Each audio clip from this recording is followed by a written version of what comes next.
هنخس من غير ما نحس وبدون حرمان. يا ولاد انا باكل كل اللي نفسي فيه. صلوا على رسول الله وتعالوا بسرعه خشوا على الفيديو اعرفوا المكونات. متنسوش تدعموا الفيديو واعملوا شير كتير على قد ما تقدروا علشان الكل يستفيد وانت كمان تستفيدي وتاخدي الاجر والثواب. صلوا على رسول الله وما تنسوش تدعموا الفيديو. اول حاجه عندنا المقادير بتاعتنا، عندنا 2 كيلو دقيق اللي هو دقيق كامل الحبه يا اما الدقيق البلدي بتاع الطابونه اللي بتاع التموين، وكيلو رده ناعمه، وكيلو دقيق شوفان بتجيبيه يا اما ناعم يا اما لو جبتيه خشن تصحنيه زي ما انا صحناه كده في قلب الكب. تمام. وعندي سنامكي بيبقى عباره عن ورق زي ورق اللورة كده وانت بتقطعيه وتصحنيه في قلب الكب، وعندي جنزبيل وعندي قرفه والسنامكي. خلاص. عايزه تحطي بذر الكتان حطي، عايزه تحطي بذور الشيا حطي، زي ما انت عايزه. كل المكونات دي بتعلي الحرق ومفيده كمان في نفس الوقت. عندي بقى الميه وعندي ايه الخميره. عندي 15 جرام من الخميره وحطيت رشه ملح. بسم الله الرحمن الرحيم. ونحط مقاديرنا كده. ادي الرده وادي الدقيق وادي الشوفان وادي السنامكي والقرفه والجنزبيل.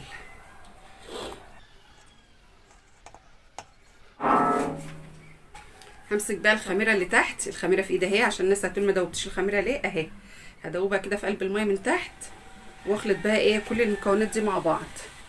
بسم الله الرحمن الرحيم. وجنب الميه علشان لما احب ازود ايه حبه بحبه الميه يكون فتره زي دمعه العين كده علشان احنا في الحر. واخلط كل المكونات دي كلها مع بعض. بسم الله الرحمن الرحيم. وهوريكم دلوقتي سمك العجينه.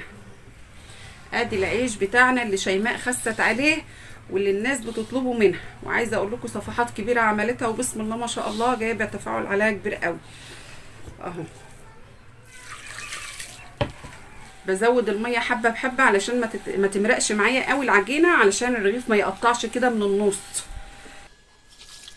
العجينه بتاعته سهله جدا يا بنات وطريقتها سهله مفيش اسهل منها. اهو ده العيش اللي احنا خسينا عليه وبيجيب نتيجه كويسه جدا. عايزه اقول لكم حلو قوي للناس اللي عندها القولون والناس اللي عندها الضغط، الناس اللي عندها السكر ومش عارفه تخس تاكل العيش ده بجد رهيب جدا. عايزه اقول لكم ان انا رحت للدكتور ومنع عني المعجنات خالص ان انا اكلها. وعايزه اقول لكم والله العظيم قبل ما اروح للدكتور وقبل ما اتعب كنت انا ماشيه على العيش ده، وطه ما بطلته تعبت. قعدت 3 سنين ما اكلهوش. كنت حامل في عمر وعلى ما رضعت وخلصت والكلام ده كله كنت بدات ايه احس بتعب في القولون، عندي عصبي جدا، تعبانه المعده تعباني، كل الكلام ده. اتابي لما رحت للدكتور قال لي امنعي المعجنات. افتكرت ان انا كنت ماشيه على العيش ده كان مريحني جدا من ناحيه القولون ومن ناحيه العصبيه. بصي مفيد جدا جدا جدا، وبالذات الناس اللي عندها الضغط والسكر والناس اللي نفسها تخس، الناس اللي عندها سمنه زياده. والله العظيم يا بنات مفيد قوي قوي قوي فوق ما تتخيلوا. وراحه ما بعدها راحه، تحس ان المعده مرتاحه، تحسي بالشبع، مش حاسه ان انت جعانه مش عايزه تاكلي بجد والله. وهتاكلي كل اللي نفسك فيه، كل اللي نفسك فيه هتاكليه. الناس اللي بتحب القرفه تزودي القرفه فيه شويه بيبقى طعمه حلو قوي في العيش. شايفين السمك بقى بتاع العجينه بسم الله ما شاء الله اهي. العجينه كده اختلطت، محدش يقول لي ده بتبقى خشنه يا شيماء في العجينه، لا هي طبيعي بيبقى كده. ليه؟ من الرده والشوفان. تمام. بصوا بقى تعالى اوريكم ده سمك العجينه كده اهي كده. بصوا كده السمك بتاعها بيبقى يابس شويه كده. ليه بقى؟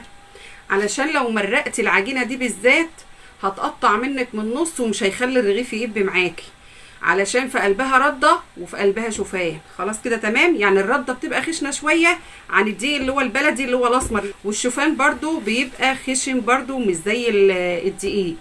خلاص علشان تبقوا واخدين بالكم معلومه زي دي. ده السمك بتاعها حلو قوي. طيب لو انت اول مره بقى تعمليه العيش ده وعايزه تجربيه، اعملي 3 كيلو من الدقيق اللي هو البلدي او دقيق كامل الحبه على كيلو شوفان على كيلو رده يا اما كيلو الا ربع، وتعملي برده تحطي قرفه وسنامكي وجنزبيل. خلاص. وعايزه تحطي بذور الكتان اللي هو بذر الكتان تسحنيه برده وتحطيه في قلبه، ده كل ده بيحرق وبيدي شبع في العيش. تاكلي كل اللي نفسك فيه وبدون حرمان. كويس يا بنات اهو، شايفين شقشاق ميه بسيط بس كده عشان امسح وطيبها كده ايه من على الوش كده، واغطيها واسيبها لحد ما تخمر. وهوريكم هتخمر لحد فين يا شيماء. ممكن نعمل لها علامه، ممكن تاخدي حته من العجينه كده بسيطه صغيره كده اهو، وتعملي مثلا علامه لحد هنا. لو الناس اللي ما بتعرفش اذا كانت خمرت ولا ما خمرتش، تعمل ايه قطع. انتوا شايفينها اهي، تعمل حته عجينه كده، بتعلمها كده وتسيبها لحد ما تخمر عنديها عشان تعرف اذا كانت خمرت ولا ما خمرتش، لان في ناس ما بتعرفش. ممكن تطلع لحد عندها، وممكن كمان تغطيها كمان لحد فوق في الخم. تمام، هغطيها عندي كده اهو، وهوريكم دلوقتي ايه بعد ما تخمر معانا. هنغطيها برده، اغطي بقى عليها كويس جدا كده علشان تخمر معايا على طول.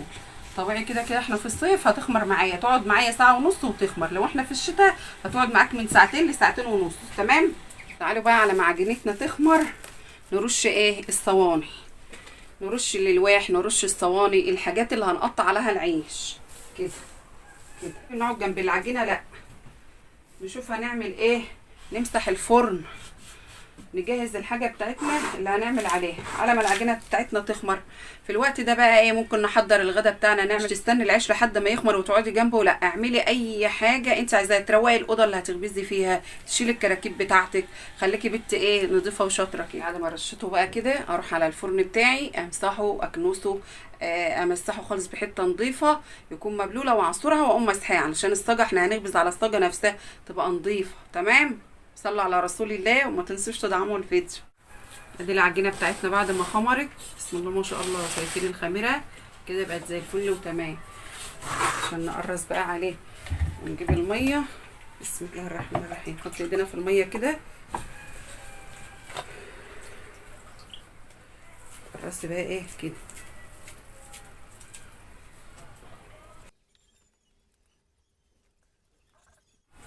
باخد حته من العجينه اهو كده اهو، وبحط ايدي في الميه واسوي الرغيف كده اهو اهو، اسويه علشان يطلع معايا الرغيف ايه متساوي اهو زي ما انتم شايفين كده اهو.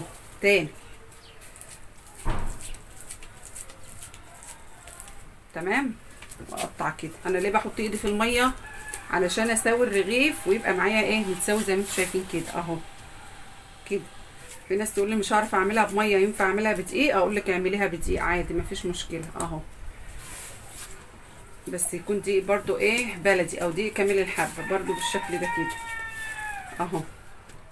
تمام، مكان ايدي من تحت هو اللي بيبقى وشه ايه على الوش فوق زي ما انتم شايفين كده، والحته اللي بقطعها هي اللي بتبقى تحت على الصينيه. اخلص بقى كل الكميه وهوريكم نروح على الفرن. لازم اهو.